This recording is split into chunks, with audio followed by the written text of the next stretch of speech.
अवधारणा career institute के इस ऑनलाइन प्लेटफॉर्म में आपका स्वागत है। आज हम हिंदी व्याकरण का एक महत्वपूर्ण टॉपिक क्रिया पढ़ने वाले हैं। क्रिया से आपके विभिन्न एग्जाम में कई प्रश्न आए हुए हैं, काफी महत्वपूर्ण टॉपिक है। परिभाषा से स्टार्ट करते हैं और क्रिया की परिभाषा में कहा जाता है कि वाक्य में प्रयुक्त जिन शब्दों से किसी कार्य का होना अथवा करना पाया जाता है उसे हम क्रिया कहते हैं। हर चीज को हम समझने का प्रयास करेंगे और परिभाषा को अगर समझने का प्रयास करें तो इसमें कहा गया है कि वाक्य में ऐसे शब्द होने चाहिए जिससे किसी कार्य का करना अथवा होना पाया जाए। क्या मतलब है इसका? उदाहरण से समझते हैं। रमेश पुस्तक पढ़ता है। तो इस वाक्य में ऐसे कौन से शब्द है जिससे कोई कार्य हो रहा हो? अगर आप गौर करेंगे तो आप देखिए कि पढ़ता है शब्द को आप अगर यहां पे छुपा लेते हैं तो क्या बचता है? रमेश पुस्तक। रमेश पुस्तक से कोई कार्य नहीं हो रहा, पढ़ता है लिखने से पढ़ने का कार्य हो रहा है। यानी कि ये पढ़ता है, ये इस वाक्य में क्या हो गई? ये इस वाक्य में आपके क्रियाएं हो गई। वाक्य में प्रयुक्त जिन शब्दों से किसी कार्य का होना अथवा करना पाया जाता है उन्हें हम क्या कहते हैं? क्रिया या क्रियाएं कहते हैं। दूसरे एग्जाम्पल में आप देखेंगे, अगर आप दीपक को छिपा लेते हैं तो आम खाता है, यानी आम खाने का कार्य हो रहा है। आम को छिपा लेते हैं, दीपक खाता है, खाने का कार्य हो रहा है। लेकिन खाता है को छिपा लेते हैं तो दीपक आम, वाक्य में कोई नहीं कार्य हो रहा। तो वाक्य में खाता है ऐसे शब्द है जहां से इस वाक्य में कार्य हो रहा है, तो खाता है यहां पर आपके क्रियाएं हो जाएगी। वाक्य में प्रयुक्त जिन शब्दों से किसी कार्य का होना अथवा करना पाया जाता है उन शब्दों को हम क्या कहते हैं? उन शब्दों को हम क्रियाएं कहते हैं। अब क्रियाओं की परिभाषा के बाद में हम क्रिया के भेद के बारे में बात कर लेते हैं। और क्रिया के भेद में सबसे पहले कर्म के आधार पर क्रिया को दो भागों में बांटा गया है, सकर्मक क्रिया और अकर्मक क्रिया। कर्म के आधार पर क्रियाओं से कई प्रश्न आपके परीक्षा में देखने को मिलते हैं, जहां पर चार उदाहरण देके पूछते हैं कि किस वाक्य में सकर्मक क्रिया है और किस वाक्य में आपके अकर्मक क्रिया है। इसको कैसे पहचानते हैं, क्या तरीका है, वो सभी हम सीखने वाले हैं। सबसे लास्ट में हम यहाँ पे देखेंगे तो सकर्मक और अकर्मक क्रिया के बाद में आपके जितने भी एग्जाम्स में पहले क्वेश्चंस आए हैं उनको मैंने ग्रुप में बांट दिया है और यहां से हम हर तरह के प्रश्न पर विचार करेंगे, हर तरह के उदाहरण पर विचार करेंगे, ताकि आपके मुख्य परीक्षा में सवाल गलत होने की संभावना कम से कम हो जाए। तो सबसे पहला जो प्रकार हम पढ़ने वाले हैं, कर्म के आधार पर क्रिया के भेद। तो कहते हैं कि कर्म के आधार पर क्रिया के दो भेद होते हैं, सकर्मक क्रिया और अकर्मक क्रिया। सकर्मक क्रिया और अकर्मक क्रिया। तो सीधी सी बात है कि अगर वाक्य में कर्म है तो वहां प्रयुक्त क्रिया सकर्मक क्रिया होगी और वाक्य में कर्म नहीं है तो वहां प्रयुक्त क्रिया अकर्मक क्रिया होगी। परिभाषा की भी बात कर लेते हैं। जिस क्रिया के द्वारा कार्य का फल कर्ता पर न पड़कर कर्म पर पड़ता है वहां सकर्मक क्रिया होती है। जैसे कि कपिल आम खाता है, तो ये खाने का कार्य है ना, इसका फल कपिल पर न पड़कर कर्म पर पड़ रहा है, आम पर पड़ रहा है, तो सकर्मक क्रिया है। ऐसे ही अगर क्रिया का फल कर्म पर न पड़कर कर्ता पर पड़े, जहां पे कर्म उपस्थिति नहीं हो, तो वहां अकर्मक क्रिया होगी। उदाहरण से समझते हैं। जैसे कि पहला उदाहरण है, पहले उदाहरण में आप देखेंगे कि कपिल आम खाता है। तो एक तो देखो परिभाषा ये हो गई कि जिस वाक्य में क्रिया का फल कर्म पर न पड़कर कर्ता पर न पड़कर कर्म पर पड़ता है वहां सकर्मक क्रिया होती है। लेकिन कर्म पर फल पड़ने के लिए कर्म उपस्थित तो होना चाहिए ना, और कर्म अगर उपस्थित है तो वो क्रिया अपने आप सकर्मक हो जाएगी। परीक्षा में आपके सवाल आएंगे कि किस वाक्य में सकर्मक क्रिया है, किस वाक्य में अकर्मक क्रिया। तो सकर्मक और अकर्मक क्रिया की पहचान के लिए हमें कर्म की उपस्थिति देखनी होगी। अगर वाक्य में कर्म है तो सकर्मक क्रिया और वाक्य में कर्म नहीं है तो अकर्मक क्रिया है। तो सबसे पहले हम देखते हैं पहले उदाहरण के साथ में, कपिल आम खाता है, तो इस वाक्य में अगर कर्म हुआ तो सकर्मक क्रिया होगी। अब कर्म की पहचान कैसे करनी है, तो इसके लिए आपको क्या और किसको का प्रश्न करना होगा। जैसे कि कपिल आम खाता है, इसमें आपको क्या का प्रश्न करना होगा। क्या का जो उत्तर आएगा वही आपका इस वाक्य में कर्म हो जाएगा। कपिल आम खाता है, तो कपिल आम खाता में क्या का प्रश्न कैसे करेंगे? कर्ता से प्रारंभ करेंगे। प्रश्न करने का भी तरीका सही होना चाहिए। आगे आप उदाहरण देखेंगे, क्या का प्रश्न का उत्तर तो आ जाएगा लेकिन प्रश्न करने का तरीका सही नहीं है। तो प्रश्न हमें कहां से करना है? कर्ता से करना है, कपिल से करना है। और क्रिया से पहले क्या लगाना है? क्रिया क्या है? खाता है क्रिया। इन्हीं से इस वाक्य में कार्य हो रहा है तो खाता है क्रिया होगी। कपिल क्या खाता है? कपिल क्या खाता है, उत्तर क्या निकल गया है, कपिल आम खाता है। तो यहाँ पे इस वाक्य में ये जो आम है ना आपका, ये आम इस वाक्य में आपका क्या हो जाएगा, कर्म हो जाएगा। जो क्या प्रश्न का उत्तर है वही आपका इस वाक्य में कर्म हो जाएगा। फिर से देखते हैं, चेतन पानी पी रहा है, चेतन क्या पी रहा है, चेतन क्या पी रहा है, और क्या प्रश्न का उत्तर क्या निकल गया, पानी पी रहा है। तो पानी इस वाक्य में आपका क्या हो जाएगा, कर्म हो जाएगा। यानी कि क्या प्रश्न का उत्तर ही आपका वाक्य में कर्म बन जाएगा। अगर क्रिया अकर्मक है तो सीधी सी बात है, इसमें परिभाषा में तो ऐसे लिखा है कि अकर्मक क्रिया में क्या होता है कि वाक्य में प्रयुक्त वे क्रियाएं जिनमें कार्य का फल कर्म पर न पड़कर सीधा कर्ता पर पड़ता है। तो पहली बात तो यह कि इन क्रियाओं में कर्म होगा ही नहीं। तो आपको पहचान कैसे करनी है कि अगर किसी वाक्य में कर्म नहीं है तो वहां कौन सी क्रिया होगी, वहां आपके अकर्मक क्रिया होगी। जैसे कि उदाहरण से समझते हैं, बच्चा रोता है, तो इस वाक्य में बच्चा क्या आपके करता है, रोता है आपकी क्रिया है, कर्म उपस्थित है ही नहीं। और भी एक तरीका है इसकी पहचान करने का जो हमने सीखा है, क्या का प्रश्न। बच्चा रोता है, मैं क्या का प्रश्न करो, बच्चा करता है, यहां से प्रारंभ करो, बच्चा क्या रोता है, बच्चा क्या रोता है, कोई उत्तर निकल के आया, कोई उत्तर निकल के नहीं आया। भाई रोता है, इसमें क्या रोता है, प्रश्न का कोई सार्थकता नहीं है। ऐसे ही आप देखोगे, बिल्ली भाग रही है, तो बिल्ली क्या भाग रही है, भाग रही है, इसमें क्या प्रश्न की कोई सार्थकता नहीं है, क्या प्रश्न का कोई उत्तर के निकल के नहीं आ रहा है। तो अगर क्या प्रश्न का उत्तर निकल के नहीं आ रहा है, वाक्य में कोई कर्म उपस्थित नहीं दिख रहा है, तो वहां पे आपके कौन सी क्रिया होगी, वहां पे आपके अकर्मक क्रिया होगी। तो सकर्मक और अकर्मक क्रिया के बारे में हमने देखा कि सकर्मक और अकर्मक क्रिया की परिभाषा तो यह है कि अगर वाक्य में कार्य का फल कर्ता पर न पड़कर कर्म पर पड़ता है तो सकर्मक क्रिया होती है, और कार्य का फल अगर कर्म पर न पड़कर कर्ता पर पड़ता है तो अकर्मक क्रिया होती है। और स्पष्ट शब्दों में हमने सीखा, जो आपके एग्जाम में काम में आने वाला है, आपके क्वेश्चन सोल्व होने वाले हैं, उसमें यह है कि अगर किसी वाक्य में कर्म है तो वो सकर्मक क्रिया, और वाक्य में अगर कर्म नहीं है तो अकर्मक क्रिया है। और कर्म की पहचान कैसे करनी है, इसके लिए हमें क्या का प्रश्न करना होगा। क्या का प्रश्न का उत्तर आता है तो बताओ कौन सी क्रिया होगी, क्या का प्रश्न का उत्तर आने से कर्म उपस्थित हो जाएगा, और कर्म उपस्थित होने से सकर्मक क्रिया होगी।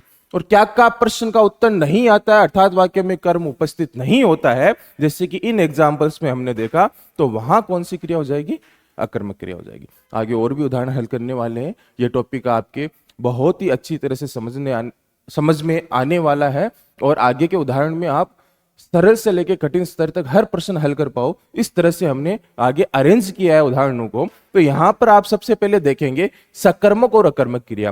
कर्म के आधार पर क्रिया को दो भागों में बांटा गया है, सकर्मक क्रिया, अकर्मक क्रिया। कर्म उपस्थित सकर्मक क्रिया, कर्म अनुपस्थित अकर्मक क्रिया।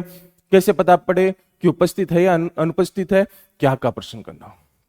एक दूसरा प्रश्न होता है किसको का प्रश्न, उसके बारे में भी हम आगे बात करेंगे, लेकिन सबसे पहले आपको क्या प्रश्न का ध्यान में रखना है। तो यहां पर सकर्मक और अकर्मक में हमने ये तो देख लिया कि कर्म की उपस्थिति सकर्मक क्रिया कहलाती है, अनुपस्थिति अकर्मक क्रिया कहलाती है। अब इस सकर्मक क्रिया को भी दो भागों में बांटा गया। अगर वाक्य में एक कर्म है ना तो एक कर्मक क्रिया होगी, और वाक्य में दो कर्म है तो द्विकर्मक क्रिया होगी। जैसे कि वे वाक्य जिनमें एक कर्म होता है एक कर्मक क्रिया कहलाती है। कैसे पता चलेगा बताओ, एक कर्म का, दो कर्म का। सबसे पहले हमने देखा कि क्या का प्रश्न करना होता है। तो मोहन पत्र लिख रहा है, इसमें आप क्या का प्रश्न करो। क्या का प्रश्न करने का तरीका मैंने आपको सिखाया है कि मोहन क्या लिख रहा है, मोहन क्या लिख रहा है, तो क्या उत्तर निकल के आया, पत्र लिख रहा है। तो यहां पे पत्र आपका क्या होगा, कर्म हो गया। और कितने कर्म है इस वाक्य में, इस वाक्य में आपके एक कर्म है। अगर दूसरे वाक्य की बात करेंगे आप द्विकर्मक क्रिया के, तो वे वाक्य जिनमें दो कर्म होते हैं उन्हें द्विकर्मक क्रिया कहते हैं। उदाहरण से समझते हैं, शिक्षक ने छात्रों को हिंदी पढ़ाई। तो सबसे पहले आपको क्या करना होगा, क्या का प्रश्न करना होगा। शिक्षक ने छात्रों को हिंदी पढ़ाई, इसमें क्या का प्रश्न करो। शिक्षक ने छात्रों को क्या पढ़ाई, शिक्षक ने छात्रों को क्या पढ़ाई, तो क्या निकल के आया, हिंदी निकल गया। हिंदी यहां पे आपका हो गया, पहला कर्म हो गया हिंदी यहां पे। अब दूसरे कर्म की पहचान करनी है तो हमें किसको का प्रश्न करना होगा। शिक्षक ने किसको हिंदी पढ़ाई, शिक्षक ने किसको हिंदी पढ़ाई, तो क्या उत्तर निकल के आया, छात्रों को हिंदी पढ़ाई। तो छात्र यहां पे क्या हो गया, आपका दूसरा कर्म हो गया। यानी द्विकर्मक क्रिया में आपको दो प्रश्न करने होते हैं। पहला प्रश्न क्या का प्रश्न करना पड़ता है, और दूसरा प्रश्न किसको का प्रश्न करना होता है। तो क्या और किसको का प्रश्न करने पे आपको दो कर्म निकल के आएंगे। तो सकर्मक क्रिया में आपने सीखा कि कर्म उपस्थित होता है, फिर कर्म कितने उपस्थित होते हैं, एक कर्म उपस्थित होता है या दो कर्म उपस्थित होते हैं, इनके आधार पर सकर्मक क्रिया को एक कर्मक क्रिया और द्विकर्मक क्रिया के आधार पर बांटा है। पहले वाले कर्म की पहचान करने के लिए क्या का प्रश्न करना है, और दूसरे कर्म की पहचान करने के लिए किसको का प्रश्न करना है। आगे हम देखते हैं, कई उदाहरणों के माध्यम से इस टॉपिक को और समझने का प्रयास करेंगे, क्योंकि सकर्मक और अकर्मक क्रिया से आपके एग्जाम में प्रश्न आते ही रहते हैं। तो सबसे पहले हम समूह वन की बात करते हैं। ये सभी आपके कहीं ना कहीं, इनमें से कई उदाहरण आपके कहीं ना कहीं पिछली परीक्षाओं में पूछे हुए हैं, उन्हीं के आधार पर हम इस टॉपिक को आगे कवर कर रहे हैं। तो पहले उदाहरण में, पहले कैटेगरी में आप देखेंगे कि सकर्मक क्रिया होगी या अकर्मक क्रिया होगी। तो बताओ, अभी तक जो हमने देखा है उस आधार पर इस वाक्य में सकर्मक क्रिया होगी या अकर्मक क्रिया होगी।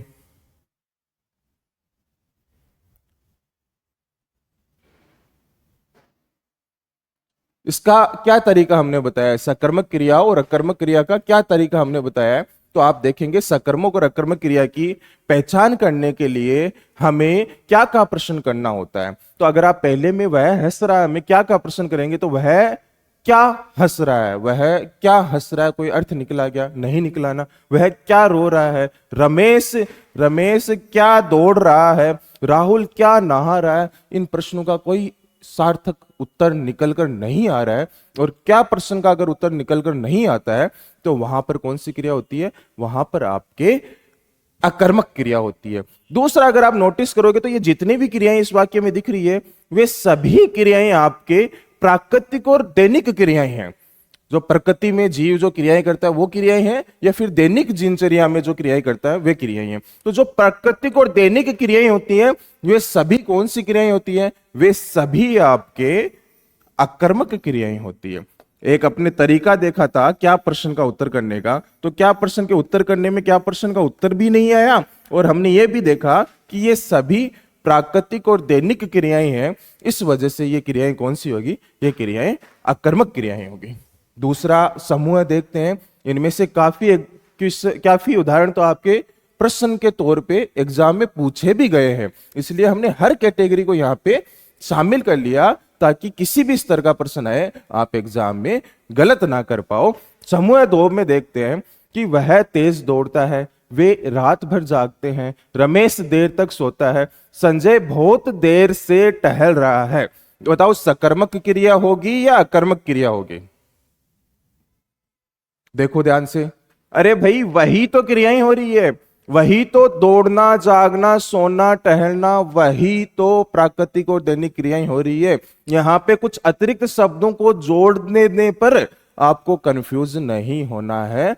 वह तेज दौड़ता है, तो दौड़ना के पहले क्रिया विशेषण लगा दिया, लेकिन वह क्या दौड़ता है, वे क्या जागते हैं, रमेश क्या सोता है, संजय क्या टहल रहा है, क्या प्रश्न का कोई उत्तर नहीं आ रहा। वही प्राकृतिक क्रियाएं हो रही है, रात भर, देर तक, बहुत देर से।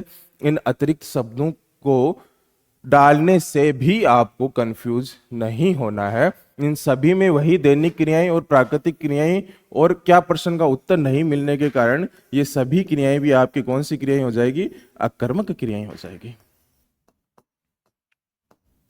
नेक्स्ट कैटेगरी देखते हैं। नेक्स्ट कैटेगरी में आप देखोगे तो बताओ, इसमें सकर्मक क्रिया होगी या अकर्मक क्रिया होगी। बताओ, देखिए, समूह 3 में सकर्मक क्रिया होगी या अकर्मक क्रिया होगी।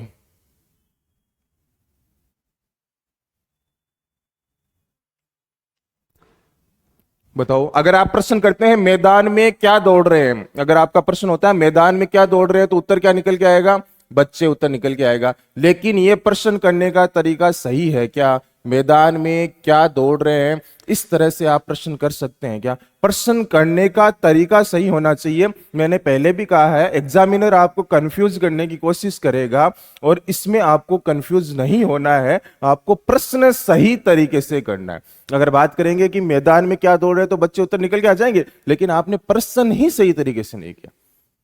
मैंने पहले भी आपको कहा कि प्रश्न करते वक्त कर्ता को साथ में लेकर चलना है। कर्ता यहाँ पे क्या है? बच्चे हैं। दौड़ने का कार्य कौन कर रहा है? बच्चे कर रहे हैं। जो कार्य करता है वही तो आपका कर्ता होता है ना। तो बच्चे क्या दौड़ रहे हैं? बच्चे क्या दौड़ रहे हैं? इस प्रश्न का कोई उत्तर आएगा? कोई उत्तर नहीं आया। वही दौड़ना एक दैनिक क्रिया हो गई। तो यहां पर भी कौन सी क्रिया होगी? अकर्मक क्रिया होगी। दूसरे उदाहरण में प्रश्न करो, देखें। अगर आप प्रश्न गलत करोगे कि आकाश में क्या उड़ रहे हैं, तो उत्तर निकल के आ जाएगा पक्षी। लेकिन प्रश्न करते वक्त आपको कर्ता को साथ में लेना है, और यहां पे उड़ने का कार्य कौन कर रहा है? पक्षी करना है, तो पक्षी यहां पे कर्ता हो गया। अब पक्षी के बाद में क्या लगाओ? पक्षी क्या उड़ रहे हैं? पक्षी क्या उड़ रहे हैं? इस बात का कोई उत्तर नहीं निकल के आ रहा। तो इस वाक्य में भी आपकी कौन सी क्रिया होगी? क्या प्रश्न का उत्तर नहीं आने से अकर्मक क्रिया होगी। अगला उदाहरण देखो आप। मोहन कार में चलता है, तो वही बात होगी। अगर कर्ता को साथ में लोगे, मोहन क्या चलता है? मोहन क्या चलता है? इसका उत्तर नहीं आ रहा। मोहन किस में चलता है? इसका उत्तर आ रहा है, लेकिन क्या प्रश्न का उत्तर नहीं आ रहा है। इस वजह से इन तीनों वाक्य में कौन सी क्रिया ही होगी? अकर्मक क्रिया ही होगी। समूह 3 आपको क्या बता रहा है? समूह 3 आपको यह कह रहा है कि आपको प्रश्न करते वक्त यह ध्यान में रखना है कि आपको कर्ता को साथ में लेके प्रश्न करना है। अगर आपने प्रश्न गलत तरीके से किया तो उसका उत्तर आपके समक्ष नहीं निकल कर आएगा और आपका सवाल गलत हो जाएगा। इसलिए प्रश्न हमेशा सही तरीके से करना है। समूह 4 के उदाहरणों की बात कर लेते हैं। समूह 4 में आप बताओ, सकर्मक क्रिया होगी या अकर्मक क्रिया होगी? बताओ क्या का प्रश्न करना है। और वाक्य में अगर कर्म की उपस्थिति है, सकर्मक क्रिया होगी, और कर्म की अनुपस्थिति है तो अकर्मक क्रिया होगी। लड़का पत्र लिख रहा है, कर्ता को साथ में लेके प्रश्न करो। लड़का क्या लिख रहा है? लड़का क्या लिख रहा है? तो उत्तर आ रहा है पत्थर, यानी कर्म आ रहा है। कर्म आने से सकर्मक क्रिया होगी। बच्चे आम खा रहे हैं, बच्चे क्या खा रहे हैं? आम खा रहे हैं, उत्तर आ रहा है। इसलिए कौन सी क्रिया होगी? सकर्मक क्रिया होगी। अध्यापक ने छात्र को पुस्तक पढ़ाई, अध्यापक ने छात्र को क्या पढ़ाई? पुस्तक। यहाँ पे एक कर्म तो ये होगा, अध्यापक ने किसको पुस्तक पढ़ाई? छात्र। दूसरा कर्म ये हो गया। तो 2 कर्म निकल के आ रहे हैं, तो सकर्मक तो होगी होगी, और सकर्मक में द्विकर्मक क्रिया भी इस उदाहरण में आपको देखने को मिलेगी। बच्चे पतंग उड़ा रहे हैं, बच्चे क्या उड़ा रहे हैं? पतंग उड़ा रहे हैं। क्या प्रश्न का उत्तर आ गया? पतंग उत्तर आ गया। पतंग यहां पर आपका कर्म हो गया। तो इन सभी वाक्य में आप देखेंगे आपकी कौन सी क्रिया होगी? सकर्मक क्रिया होगी।